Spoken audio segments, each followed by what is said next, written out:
Hello, हाय, नमस्कार. दसऱ्याच्या क्लिनिंगसाठी ना मी घर ऑलरेडी साफ करून घेतलेलंच होतं. राहिला होता हा मोठा टास्क म्हणजे किचन डीप क्लीन करण्याचा. आणि किचन डीप क्लीन करणं म्हणजे खूप हेक्टिक वाटतं, कारण एवढं सगळं सामान, पसारा वगैरे म्हणजे बारीकसुरी गोष्टी एवढ्या असतात ना, खरंच खूप टाईम लागतो.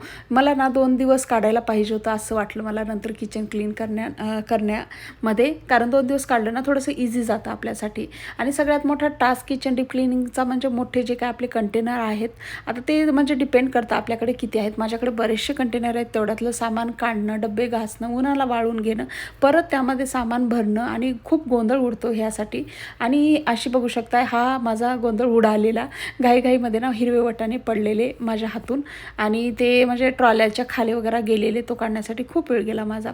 आणि नंतर हे छोटे कंटेनर काढले, धुवून म्हणजे स्वच्छ धुवून घेतले. धूळ पण खूप झाली होती यावरती. आणि हा स्टीलचा रॅक होता माझा, जे की म्हणजे बरंचसं सामान राहतं आणि खराब पण लवकर होतं ओपन असल्यामुळं. त्यामुळे तो रॅक पण घासला, उन्हामध्ये धुवून घेतला, उन्हामध्ये वाळवून घेतला. आणि हे किचनचं सामान बघू शकताय तुम्ही. ट्रॉल्या मी ऑलरेडी 2-2 करून स्वच्छ पुसून वगैरे लावून घेतल्या होत्या. आणि ह्या बाहेरच्या गॅलरीमध्ये एवढं सारं सामान होतं माझं. ऊन आज बरंचसं म्हणजे बऱ्यापैकी होतं, वाळून गेलं माझं सामान, पण थोडंसं ओलं पण राहिले डबे. नंतर मग मी काही डबे अशा प्रकारे कपड्याच्या हेल्पनी छानपैकी पुसून व्यवस्थित करून ठेवलेलं. कसं वाटलं तुम्हाला माझा आजचा? आणि पार्ट 2 मी लवकरच घेऊन येते किचन क्लिनिंगचा. भेटते नवीन शॉर्टमध्ये. तोपर्यंत बाय.